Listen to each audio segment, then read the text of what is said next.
J'ai vu Mohammad en enfer. Pasteur Borat Choi de Corée du Sud.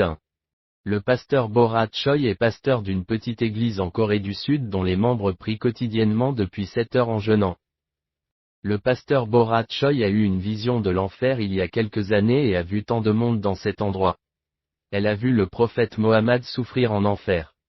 Mohammed lui criait et lui hurlait de ne pas venir en enfer. L'audio a été enregistré dans l'église locale en Corée du Sud pendant le service de culte. Elle a témoigné en coréen de ce qu'elle avait entendu de Mohammed. Ce pasteur a également vu dans ce lieu de nombreuses personnes comme l'ancien président sud-coréen, des moines bouddhistes, etc. Le paradis et l'enfer existent, dit-elle, et Jésus est le seul chemin pour aller au paradis. Voici son témoignage et raconte ce que Mohammed lui avait dit en enfer. Tu ne sais pas qui je suis? Je suis Mohammed, je faisais de grosses erreurs. J'étais un idiot, j'ai énormément péché, tant de gens sont tombés en enfer à cause de moi. J'ai commis le plus grand des crimes, le plus grand des péchés. Je fais mal, j'ai mal fait, je l'ai fait parce que j'étais si pauvre. Je voulais être responsable de beaucoup de personnes et je voulais être comme Jésus. J'ai ainsi commis de grands crimes. Je tuais tellement de gens. Ne vous rassemblez pas dans les mosquées. Vous mourrez tous si vous vous réunissez pour moi, Mohammed.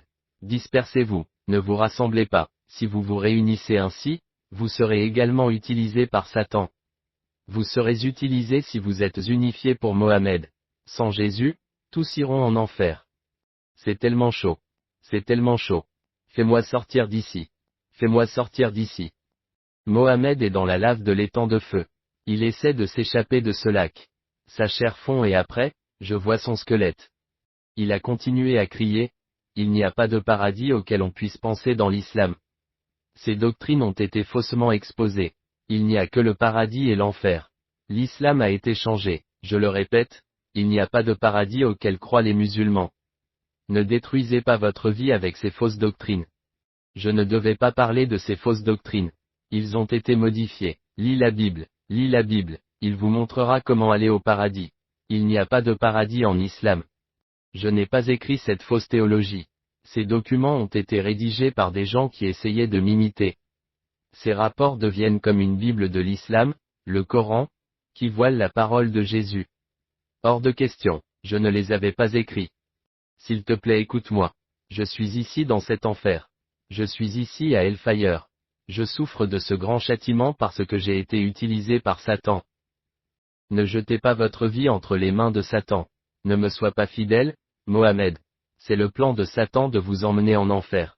Satan vous utilisera pour cette doctrine, islam. Je voulais juste être le leader d'une nation. Cependant, les musulmans sont allés dans la mauvaise direction.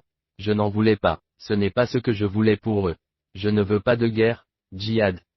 J'ai provoqué de nombreuses batailles et guerres pour construire ma propre nation. Est-ce que tu sais pourquoi?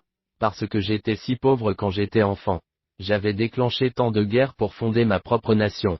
Je voulais juste augmenter mon pouvoir pour gagner les guerres. Pourquoi l'islam a-t-il tant changé? Si vous voulez vraiment m'être fidèle, éloignez-vous, dispersez-vous et n'écoutez pas vos dirigeants. Ils vous conduisent sur le mauvais chemin.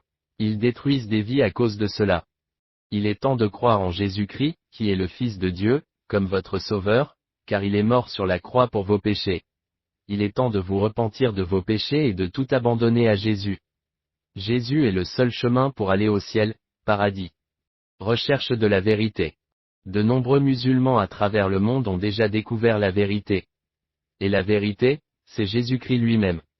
Jésus a dit, « Je suis le chemin, la vérité et la vie. Personne ne vient au Père que par moi. » Jean 14/6. Dieu se révèle aux musulmans de manière si extraordinaire parce que son désir est que tous soient sauvés. Dieu cherche les hommes depuis la chute de l'humanité. Quand Adam et Ève ont péché, ils ont couru se cacher. Ils se sentaient honteux et coupables d'avoir désobéi à Dieu. Cependant, Dieu entre dans le jardin et les appelle, « Où es-tu » Le péché sépare les hommes de Dieu. Par conséquent, Adam et Ève furent maudits et durent quitter le jardin d'Éden et perdre la relation intime avec le Créateur. Cependant, ce ne sont pas seulement Adam et Ève qui ont été maudits, mais aussi le serpent. Lorsque Dieu annonça le châtiment de Satan pour avoir trompé Adam et Ève, il dit, « Je mettrai inimitié entre toi et la femme, entre ta postérité et sa postérité, cette dernière t'écrasera la tête, et tu te blesseras au talon. Genèse 3h15. Celui qui a écrasé la tête du serpent, c'est Jésus-Christ. Le Fils est Dieu lui-même. Car un enfant nous est né, un fils nous est donné, et le gouvernement reposera sur son épaule, et il sera appelé merveilleux, conseiller, Dieu puissant, Père éternel, Prince de paix. Ésaïe 9/6. Le projet de Dieu de rétablir une relation d'amour intime entre les hommes avec lui est incroyable. Quelqu'un qui est né d'une femme saurait vaincre Satan et détruire son pouvoir. Dans sa lutte, le vainqueur lui avait fait endurer le mal qui lui était temporairement infligé. Mais il a été blessé pour nos péchés, brisé pour nos iniquités. Le châtiment qui nous donne la paix est tombé sur lui, et c'est par ses meurtrissures que nous avons été guéris. Nous errions tous comme des moutons, chacun suivait son propre chemin. Et le Seigneur a fait tomber sur lui l'iniquité de nous tous. Il a été maltraité et opprimé, et il n'a pas ouvert la bouche, comme un agneau qu'on amène à l'abattoir, comme un mouton. Silencieux devant ceux qui le tondent, il ne fait pas. Il a été emporté par l'angoisse et le châtiment, et de ceux de sa génération, qui ont cru qu'il avait été retranché du pays des vivants et immolé pour les péchés de mon peuple. Son tombeau était placé parmi les méchants, son tombeau avec les riches, bien qu'il n'ait commis aucune violence et qu'il n'y ait eu aucune fraude dans sa bouche. Il a plu au Seigneur de le briser par la souffrance. Après avoir donné sa vie en sacrifice pour le péché, il verra une semence et prolongera ses jours, et l'œuvre de l'Éternel réussira entre ses mains. Grâce au travail de son âme, il satisfera ses yeux. Par sa connaissance, mon juste serviteur justifiera beaucoup d'hommes, et il portera leurs iniquités.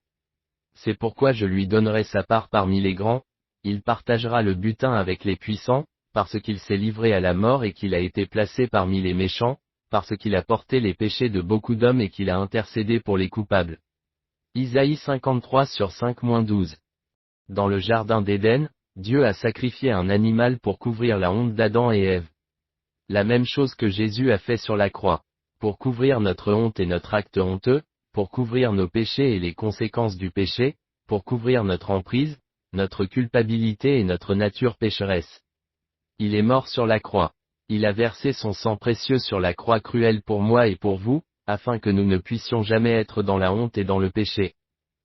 Oui, Adam et Ève ont péché et ont apporté la mort et la malédiction dans ce monde, mais Jésus est venu mourir sur la croix. Il a versé son sang précieux pour nous sauver de la mort éternelle, des larmes, du chagrin, de la douleur et de la malédiction. Jésus est venu nous donner la vie éternelle. Nous pouvons recevoir cette vie merveilleuse qu'Adam et Ève ont eue dans le jardin d'Éden, une vie pleine de bénédictions, une vie de paix et de joie.